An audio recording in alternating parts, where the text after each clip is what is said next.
Hi అండి, welcome back to our channel మా ఇంటి పొదరిల్లు. ఈరోజు వీడియోలోకి వెళ్ళే ముందు మా ఛానల్ సబ్స్క్రైబ్ చేసుకోండి, లైక్ చేయండి, షేర్ చేయండి, మీ ఫ్రెండ్స్కి ఫార్వర్డ్ చేయండి. మా వీడియో స్కిప్ చేయకుండా చూడండి. ఈరోజు వీడియో ఏంటంటే అటుకుల మిక్చర్ అనమాట. 5 మినిట్స్లో అయిపోతుంది. అటుకులు అయితే నోట్లు వేసుకుంటే కరిగిపోతాయి, అంత టేస్ట్ కూడా సూపర్ ఉంటుంది అనమాట. కడాయి పెట్టుకొని డీప్ ఫ్రైకి సరిపోయేంత నూనె ఆయిల్ పోసుకోవాలి. పోసి బాగా వేడైన తర్వాత ఒక 1/2 కిలో పల్లీలు తీసుకున్నాను నేను.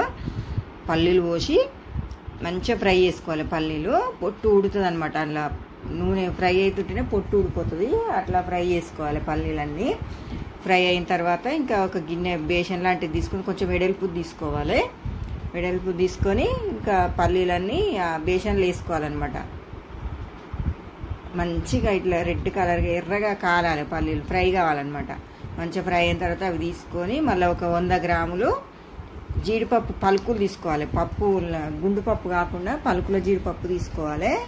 గుండు పప్పు ఉంటే ఇట్లా మనం పలుకులు చేతితోటి రాకపోతే చాకుతోటి ఇట్లా కట్ చేస్తే మంచిగా ఊడొస్తాయి అనమాట. పలుకులు మంచిగా అవుతుంది, ఈజీగా వస్తాయి అనమాట. చాకుతోటి అయితే, ఏళ్ళతోటి అయితే గోరును వస్తుంది. మంచిగా జీడిపప్పు కూడా బాగా రెడ్ కలర్ వచ్చే వరకు, గోల్డెన్ కలర్ వచ్చే వరకు ఫ్రై చేసుకోవాలి. ఈ జీడిపప్పు తొందరగా ఫ్రై అవుతుంది అనమాట. ఫ్రై చేసుకొని అవి తీసేసుకున్న తర్వాత ఒక 50 గ్రాములు బాదం పప్పు కూడా పొట్టు ఊడేదాకా ఫ్రై చేసుకోవాలి. మంచిగా తొందరగా ఫ్రై అవుతుంది అనమాట. పొట్టు ఉట్టిగానే ఇట్లా పట చిటపట అని ఊడుతుంది అనమాట.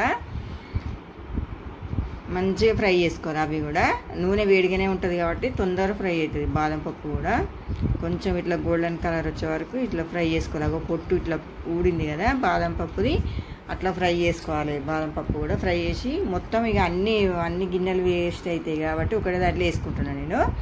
మళ్ళీ వచ్చేసి మురమురాలు అయితే ఇంకా ఈజీ అనమాట. ఇట్లా పోయంగానే ఫ్రై అయితేనే ఉంటాయి అవి. ఒక పెద్ద గిన్నెడు పోసిన నేనైతే. మాకు కొంచెం ఎక్కువ మంది కాబట్టి చాలా పడుతుంది కదా మిక్చరు. ఈవినింగ్ స్నాక్ ఇట్లా పోసి ఎమ్మటే తీసేస్తూనే ఉండాలన్నమాట. ఒక్క నిమిషం కూడా ఆగొద్దు, మళ్ళీ మాడిపోతాయి అనమాట మురమురాలు. ఎమ్మటే తీసేసి అందులోనే వేసేసుకోవాలి. అవి కూడా ఈజీగా ఫ్రై అవుతాయి అనమాట. ఇట్లా పల్సగా ఉంటాయి కదా మురమురాలు. వేసుకున్న తర్వాత అవి మళ్ళీ ఒక పిడికడి కరివేపాకు జల్లిగంటలనే వేసుకోవాలి. మళ్ళీ అందులో వేస్తే ఇట్లా తొందరగా రాదు, మాడిపోతుంది. ఇట్లా క్రిస్పీగా కాలాలి కరివేపాకు కూడా. కాలిన తర్వాత అటుకులు ఒక 1/2 కిలో అటుకులు తీసుకున్నాను నేను. లావు అటుకులు ఉంటాయి కదా, పేపర్ అటుకులు కాకుండా అవి ఎంత మంచిగా కాలినాయి చూసిరా.